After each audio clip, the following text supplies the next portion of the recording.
The airport smelled like coffee and worn-out shoes. Somewhere overhead, a baby cried without shame. Gate 17 buzzed with frustration, the kind of edge that comes from delay stacked upon delay, from promises of soon that never meant now. Caleb shifted his daughter's backpack on his shoulder. It was pink, glittery, and decorated with a hand-drawn unicorn sticker she'd made the night before they left. Rosie leaned against his leg, thumb in her mouth, blinking up at the departure board like it might offer cookies instead of codes. He ran a hand through his hair, then checked his phone again. Nothing had changed. They'd slept in a motel with a carpet that smelled like mildew and freedom. Rosie had picked wildflowers from a parking lot crack and said it was her best day ever. Caleb hadn't corrected her. He was learning not to. Then came the boarding call. People surged forward like a single tired beast. Caleb held Rosie's hand tighter. He wasn't in a rush. You learn to move slow when you're carrying more than luggage. Boarding groups 1 and 2 only. The attendant called. Her voice was professional, bored, brittle. Near the line, an elderly woman with a blue hat and silver cane fumbled with a boarding pass that didn't scan. She tapped the screen again, flustered. Her lipstick was slightly smudged, and her coat looked like it had once known better days. She had the kind of fragile pride that made people pretend they didn't need help. The scanner beeped red. Again. I was supposed to be in first, she said. My daughter said, she told her assistant, this can't be right. A businessman behind her groaned audibly. Someone muttered about old people and delays. The attendant smiled the way people smile when they've stopped listening. You've been reassigned to economy, ma'am. That's all I can see here. Economy? No, that's not. She glanced behind her like someone might step forward and fix it. No one did. Caleb stepped out of line. Quietly, Rosie clung to his side, blinking up at him. Daddy? It's okay, he said. He crouched in front of her, smoothing the wild tangle of her curls. Remember what we said about being helpers? She nodded. Helpers are brave. He smiled, kissed her forehead, and stood. Excuse me, he said to the agent, his voice low but sure. If it helps, you can take my seat. Put me on another flight. I don't mind. The woman behind the desk blinked. Sir, that's not an EC. I don't mind, he said again. Just need to get home. Doesn't have to be today. The old woman turned toward him. Her eyes were glassy, the pale green kind that had seen wars end and loved ones buried. Why would you? He just smiled. You remind me of someone. That wasn't the truth. The truth was, no one reminded him of anyone anymore. They were all gone, but some lives were gifts. She touched his arm, hesitant. Her hand trembled. Thank you, she whispered, like the words were rusted shut inside her for years. Rosie watched it all like it was a story from one of her books. Heroes didn't always have swords. Sometimes they had tired eyes and unpaid bills. The boarding gate accepted the change. The system clicked. A new pass was printed. The old woman disappeared down the jetway, glancing back just once. Caleb lifted his hand in a quiet wave. The gate door closed behind her like the last page of a letter. He sat with Rosie in the hard terminal seats, legs stretched out, one boot tapping the tile. Why'd you do it? She asked. He looked at her. Because we could. Are we still going home? He looked out the window. Gray sky. Planes lying like cattle. A bird too small for the distance kept flapping toward something bigger. Soon, he said. A text buzzed. The airline rebooked him for a flight the next morning. No hotel. No voucher. He exhaled, leaned back.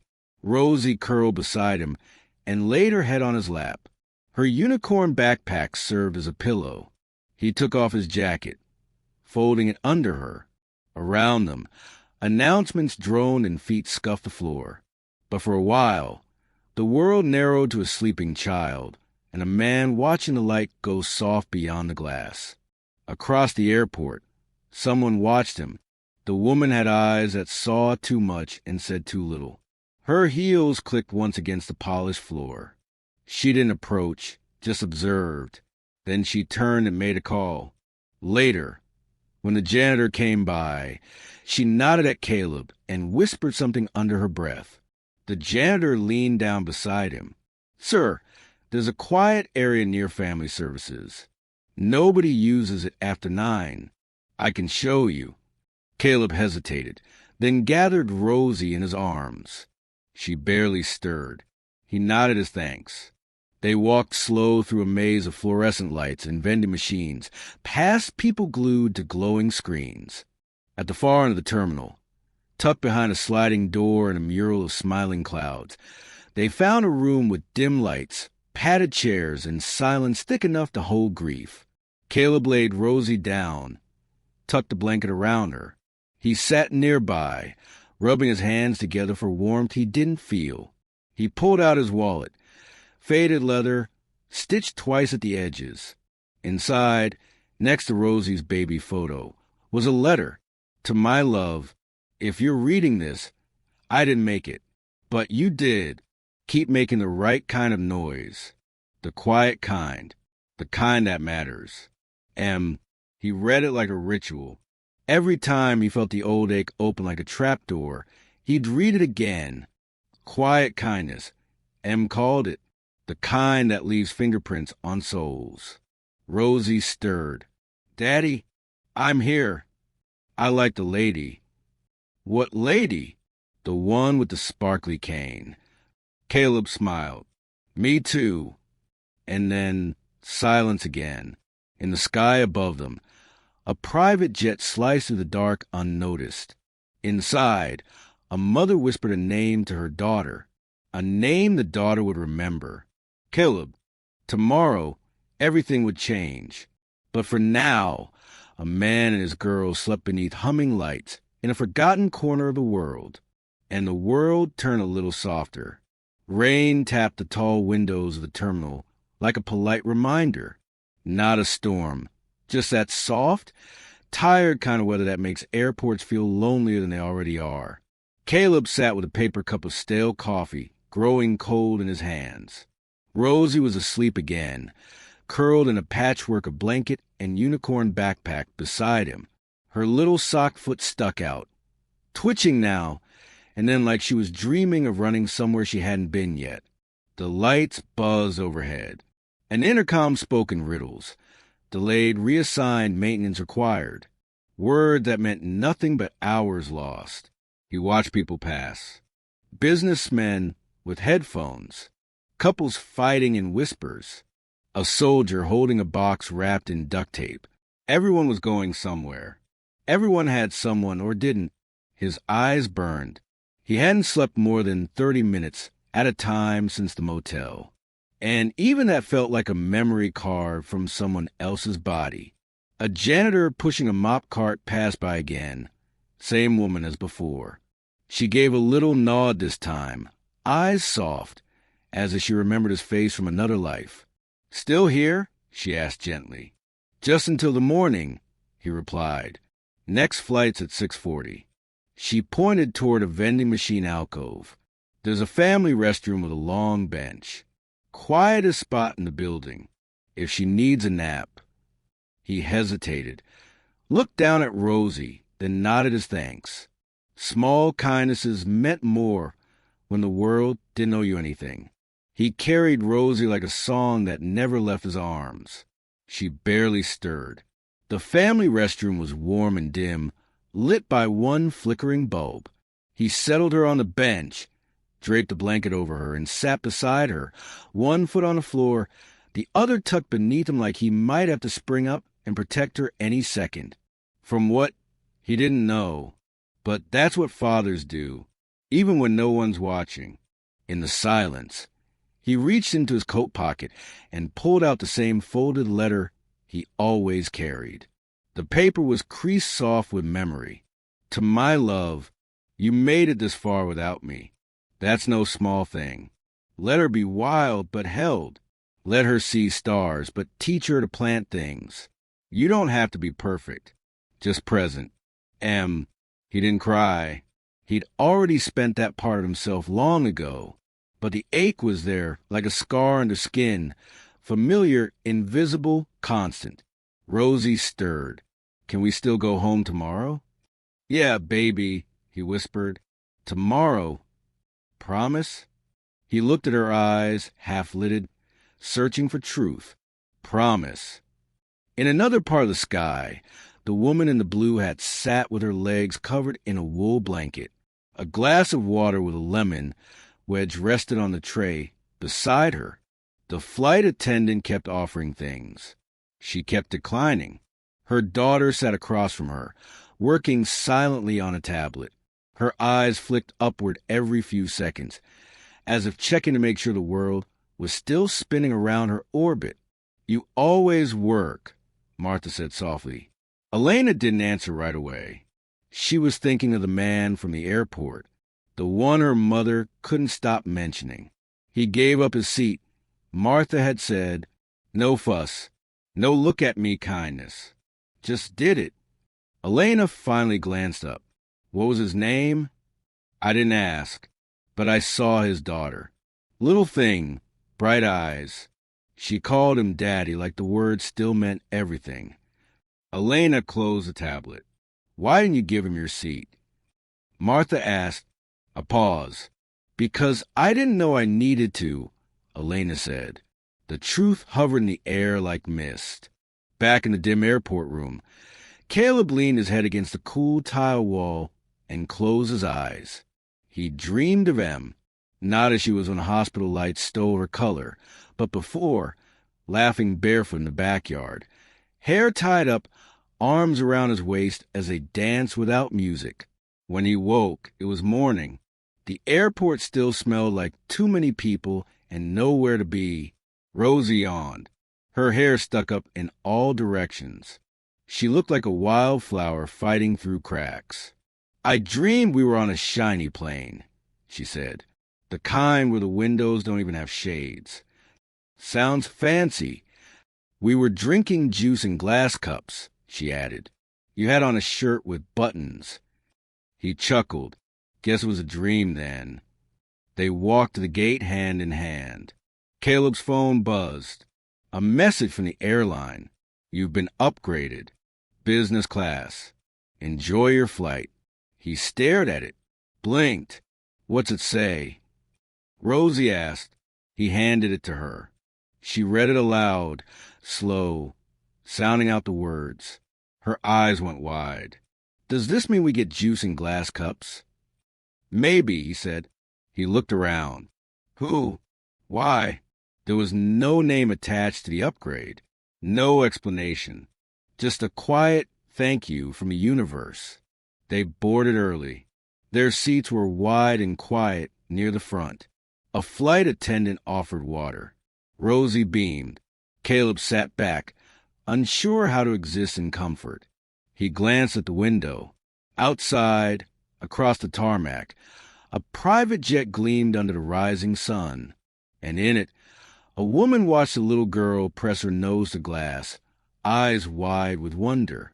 The same little girl who'd said, "Helpers are brave." Elena Wexler tapped her fingers on her armrest. Then she reached for her phone. "Give me the name of the man who gave up his seat at Logan International last night," she said. "I don't care how long it takes." Outside, the sky was clearing. Above the clouds, paths were being drawn. Quiet ones, the kind that matter. The rain had stopped, but the sky still wore its gray coat, like it wasn't sure if the day deserved light yet.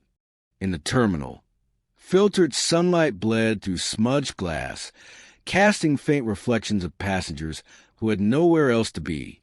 One of them, a little girl with untamed curls, stood with her hands pressed to the window, nose nearly touching the glass. "Is that one ours?" Rosie asked, her voice fogging up the pain. Caleb glanced at the distant aircrafts. Not unless we won the lottery.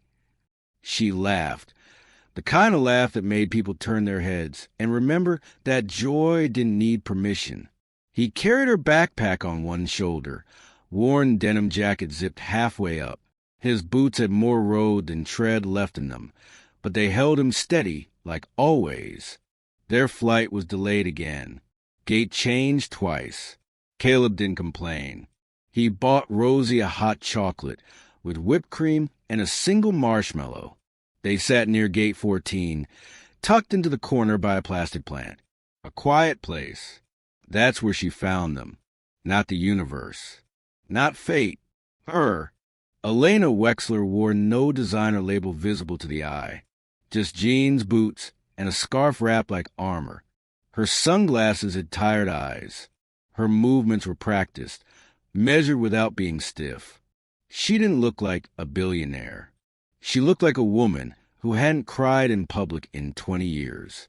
She carried a to-go cup, walked to the seat across from them, and fumbled with the lid like it might explode. Caleb noticed her, not because she was someone, but because she was alone. "You okay?" he asked softly. She nodded, just tired. "Amen to that," he said. Rosie looked up, eyes narrowed with curiosity. "Are you going home, too?" The woman hesitated. "Something like that." The girl nodded. "Home's where my mom used to read bedtime stories. We're still finding a new one." Elena blinked. Caleb cleared his throat gently. "Rosie, maybe give the lady some space." But Elena shook her head. "She's fine." For a while, the three of them sat in a quiet kind of together. The kind you don't plan, but somehow need. Caleb pulled out a granola bar, broke it clean in half, and handed the larger piece to his daughter. It was a ritual by now. He always gave her more. "She's bright." Elena said after a beat, "You're doing something right." He gave a soft shrug. "Trying to do one good thing a day. That's the bar now." "I think that's enough," she murmured. Rosie climbed into Caleb's lap and settled there like a puzzle piece returning home. Her lashes fluttered closed. Elena studied them. This man with sunburn on his neck and tenderness in his spine. This child who trusted him more than gravity. She felt the ache of something unfamiliar inside her.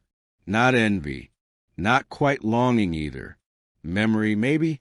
"My mother told me about a man," she said, voice low. Caleb looked up. She said he gave up his seat for her. No fuss. Just did it.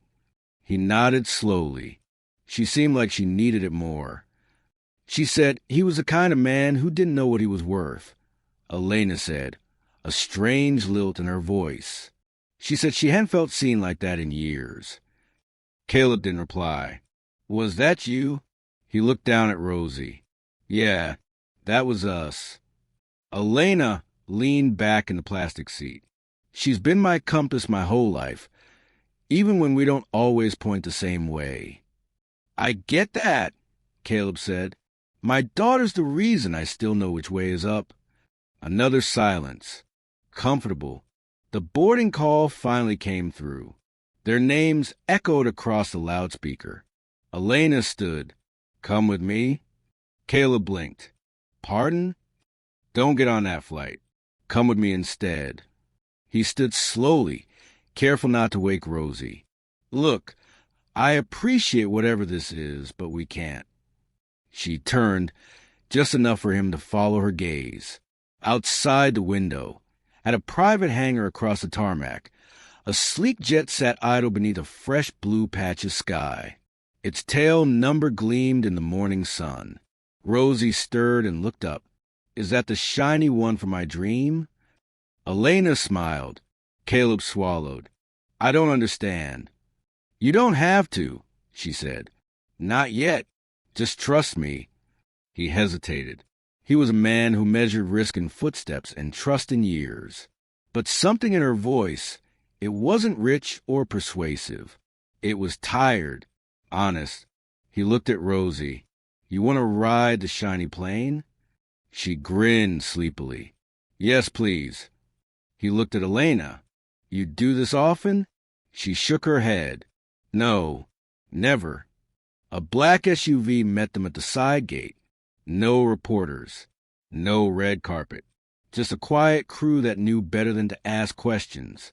As they approached the jet, Caleb touched the fuselage gently with his fingers, like he was checking if it was real. Rosie squealed as she climbed the stairs, her eyes wide. The inside was more living room than aircraft. Soft seats, warm lighting, a tray of fruit already set. Caleb sat down slowly, as if the cushions might reject him. Elena sat across from him, her hands folded, her scarf unwound. I run a company that builds satellites, she said. I have meetings in 3 continents and a townhouse I haven't stepped into in months. I know how to buy anything, but I forgot how to receive something freely. He didn't interrupt. My mother called you a good man. She said you didn't hesitate. And maybe I needed to see that was still possible. He glanced at Rosie. I just wanted her to have her seat. Nothing more. Elena smiled. Sometimes that's everything. The jet hummed, wheels turning. Rosie bounced on her seat.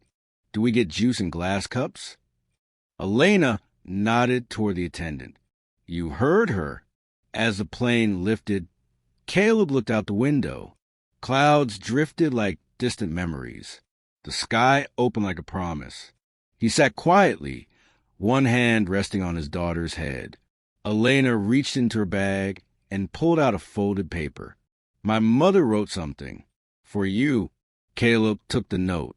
His fingers hesitated before opening it. You gave me your seat, but what you gave was far more. You reminded me that kindness still flies higher than any jet. I hope the sky is kind back to you. Martha. He folded the paper carefully, like it was sacred. The flight continued in silence, but something unspoken passed between them. A beginning, not just a thank you. And in the quiet hum of the engines, a life began to shift. At 40,000 feet, the world looked washed clean. Outside the cabin window, the clouds drifted like forgotten letters, white, weightless, unread. The sun came in at an angle that made everything glow softly, like someone had dimmed the harshness of life just for a little while. Caleb sat still, knees slightly apart, one callous hand resting on his daughter's back. Rosie lay curled across the seat beside him. Sound asleep, one hand gripping the corner of a silk pillow like it was the edge of a dream she didn't want to let go. Elena sat across from them, quiet, unreadable. The hum of the jet settled into a kind of silence that wasn't empty. It was filled with breath, with unspoken things, with the echo of lives that had spent too long surviving and not enough time resting. A glass of orange juice sat untouched near Caleb's elbow. He looked at it like it didn't belong to him. You don't have to keep flinching when kindness touches you, Elena said softly. He glanced up, surprised by the gentleness in her voice. Old habits, he said. Her eyes studied him. Not like a billionaire surveying investment, but like a woman who'd once want to be seen for more than her last name. She's safe with you, she said. That little girl. I try, he said, voice low. Every day I try. She trusts you with her whole being. You don't see that often. She's all I've got, he murmured. And some days I wonder if I'm enough. You're more than enough, Elena said. You gave away your seat, your sleep, your time, and never asked what you get back. I wasn't trying to earn anything. Exactly. She stood slowly, walked to a side drawer built into the jet's wood panel wall, and returned with a folder. She laid it on the table between them. What's this? He asked. A job, she said. He hesitated. I bought a ranch property in Colorado last year. A mess, really. A patch of land and a forgotten farmhouse. It's been sitting. I thought maybe I'd restore it. Make something that feels real. But I never got around to it. He opened the folder. Blueprints, sketches, photographs of a sunlit slope, a crooked barn, A child's swing still hanging by one frayed rope. I need someone who understands rebuilding, she said. Not just hammer and nail. Heart. Caleb turned the page. A quiet corner of the world, waiting to be put back together. There's a cabin, she added. 2 bedrooms. Rosie could have a window that faces the sunrise. He looked at her, unsure. Why me? She didn't answer right away. My father left when I was 5, she said. He said he had too many clocks ticking in his head. I never really knew what that meant until I started hearing them myself. Caleb didn't speak. He just listened. I watched my mother become both soft and steel at once. And I grew up thinking love was something you traded, not something you gave. But when I saw you kneel in front of your daughter in that airport, when you gave away your seat without asking anyone to notice, I realized maybe I had it backwards. A silence passed, the kind that only grows between people who know what it is to lose things they never speak about. I can't pay you back for what you did, she said. But maybe this isn't about paying back. Maybe it's about paying forward. Caleb looked at the photograph again. Rosie would love it. Trees to climb. Wind to chase. A chance to grow up wild and safe at the same time. He closed the folder slowly. I'll think about it. She smiled, not pressing. That's all I ask. They sat that way for a while. The hum of the engine soft. Rosie still asleep. The clouds still drifting. Then Elena reached into her coat pocket and pulled out a small, folded handkerchief, white with delicate blue stitching on the edge. My mother carried this with her on every flight, she said. Said it was her tether, something that reminded her she could come down from the sky and still be herself. She placed it gently beside the folder. She wanted you to have it. Caleb touched the cloth, thumb tracing the stitching. It was soft from years of use. A quiet kind of sacred. The jet began to descend. The captain's voice broke through the hush, announcing their approach. Rosie stirred, blinking herself awake. Are we almost there?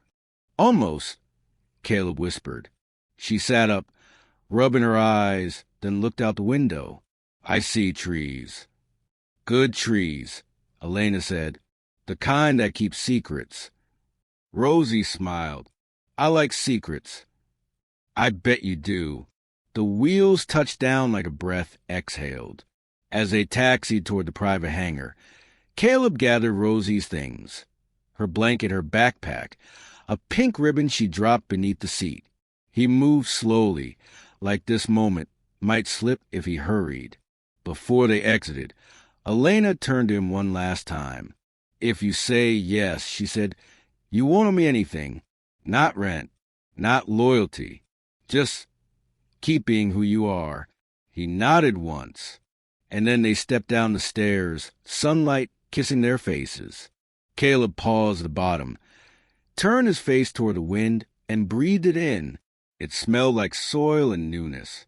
He didn't have all the answers, but for the first time in a long time, he wasn't afraid of the questions. Rosie tugged his sleeve. Daddy, yeah, can we stay here a while? He looked at Elena. She was already walking toward the car, but she paused, glanced back, and gave the smallest nod. Caleb smiled. Yeah, he said softly. I think we can.